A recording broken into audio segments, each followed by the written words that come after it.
afternoon, ladies and gentlemen. Good afternoon, everybody. Well done. It all started with the Great Commission. Go out and make disciples of all nations.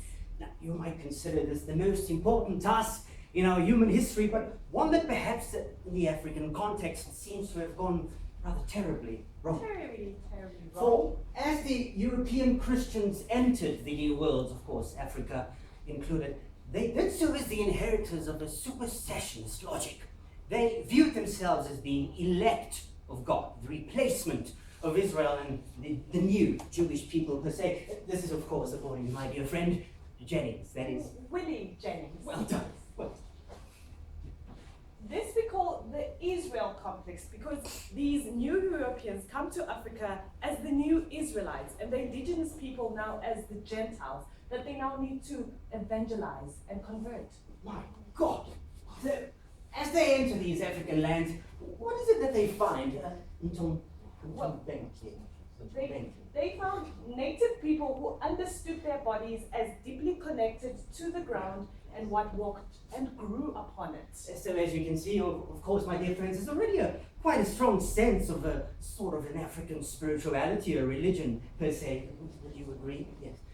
So this is, however, what they find, dear friends. But what do they see? They see, rather very much like themselves, mere floating bodies floating through space. People disconnected from their land, just like indeed these Europeans were, weren't they? They no longer saw the land as a sacred space, something holy as the indigenous peoples. They saw it as something that needs to be developed, cultivated. Would you agree? My dear friend, of course, once again, Jennings. Willie Jennings. Well done. Well, what else did they see? They saw differences in bodily features from skin complexion to hair texture to clothing to language and music, and these grew into powerful ontological-like distinctions that would signify not only different types of humans but also the anthropological order of creation itself. Dear Lord, perhaps you could explain that in a sentence. So basically what they saw that the whiter you are, the lighter your skin complexion, the more human you were. But the darker you are, the more of an animal you became. So they defined the order of humanity. God! The consequence of this, of course, colonization. I'm sure we've gathered that already. Ntombi, perhaps you. So European Christians altered the relationship of people to their land. Behold. These people.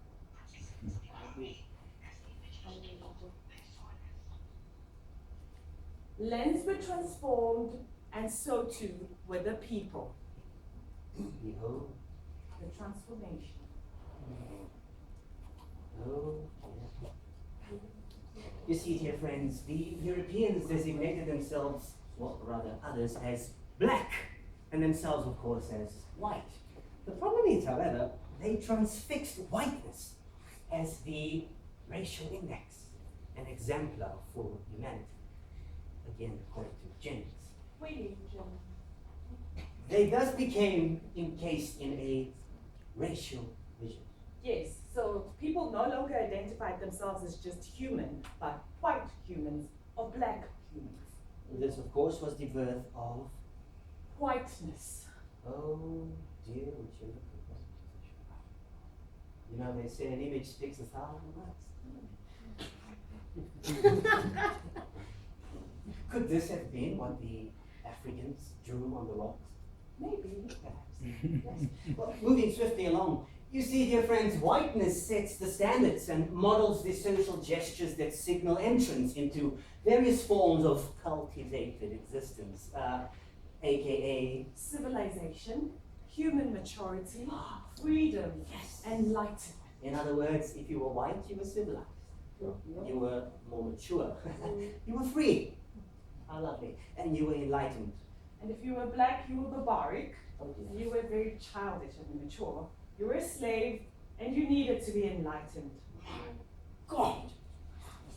Whiteness, my dear friends, creates the stage. It writes the script. And of course, it directs the actors. You might wonder who are the actors. The rest of us, non-whites. Today, we also call this structural racism. Or institutionalized racism. Now, do you recall where we started? The Great Commission. Dear friend, we would like to take your questions just a bit later. Go and make disciples of all nations. Now, there's a sad reality here, my dear. We are trying to connect it with the issue of theology. And rather sadly, it would seem that the very concept of theology came to Africa already through a raised vision or theological matrix. So never before had Christian theology and its pedagogical aims been so captured and contorted inside imperial procedures of conquest. So basically, they used Christianity to enrich themselves and in the process enslaving others. Yeah.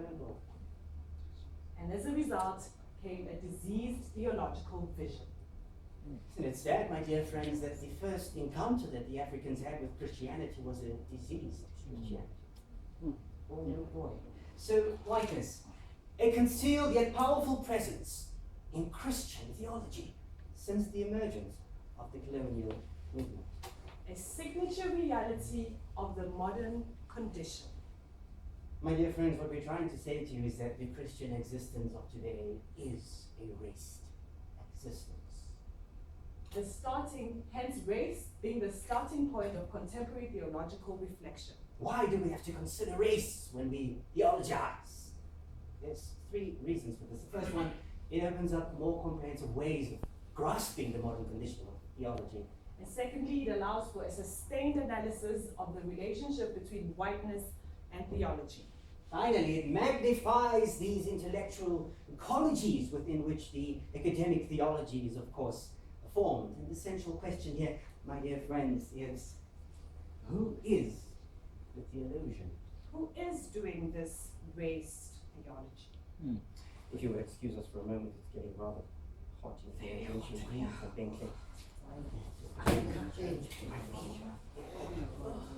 It's me.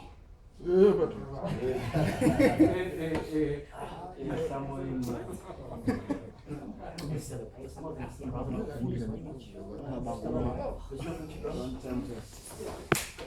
Choma.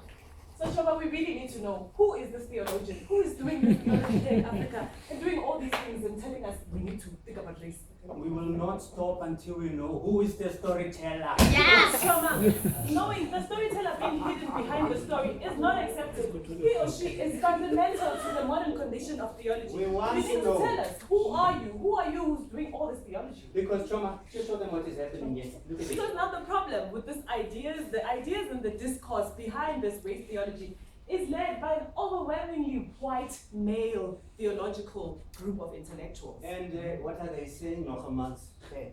Only the oppressed could free themselves. Only the oppressed could free the oppressor.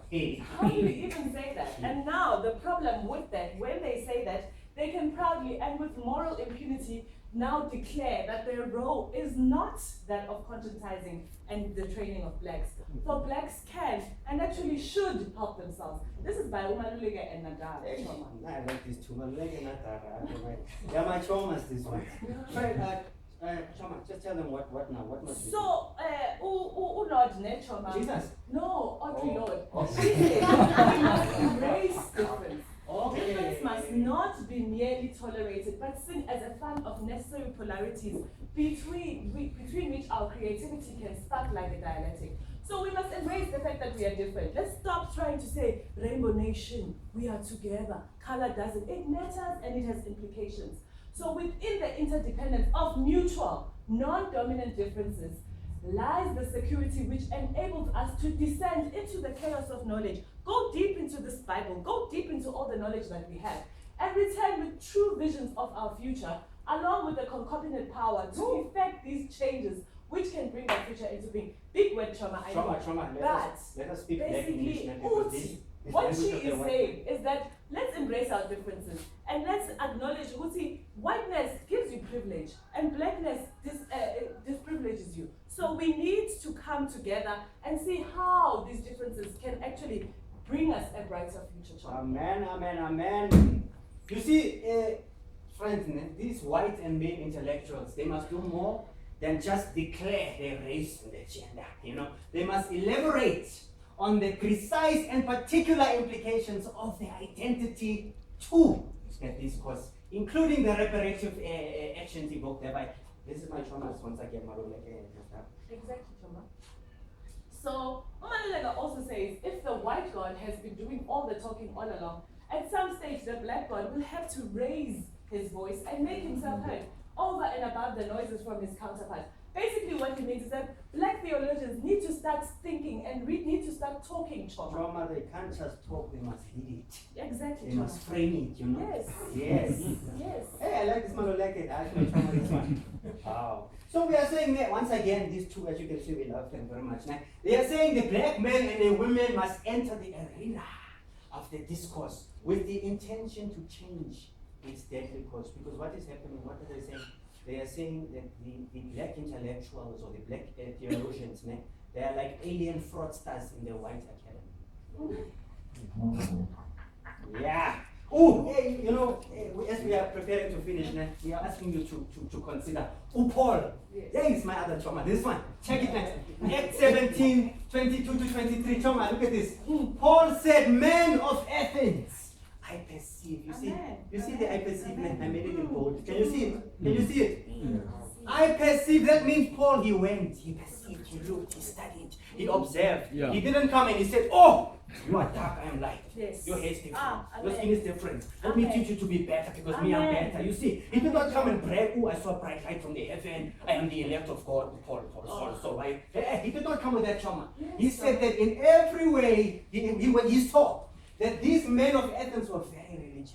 Oh. Just like the Africans. Oh. Amen. For as I passed along, says Paul, and observed the objects of your worship, I found also an altar with this inscription Amen. to an unknown God. When the European Christians they came, they also saw they did not see this unknown God. They did not even stop to acknowledge that there is a God. They thought Eish. pagan, Oh. evil. Oh.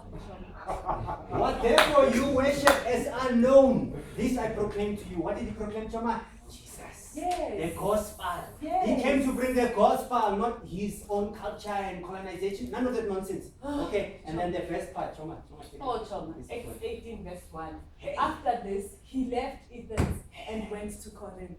Choma, he didn't just stay there and decide, how can I make money off these people? I love this land, it's so undeveloped. Let's make Athens, come on, let me make money. Right. No, he said, I have proclaimed the gospel of Christ, so now I am leaving and going to Corinth. You know, Chama, there's another scripture that's coming to my mind. Anyway, Paul, in the community where he was there, he said, I become what you are. For the sake Choma. of the gospel. Choma. I become what you are. Yeah, And if these you're not European leaving, at Christians least did become. do that. Yeah? Imagine if they left. Look at it's bold. Nah? Left. They left.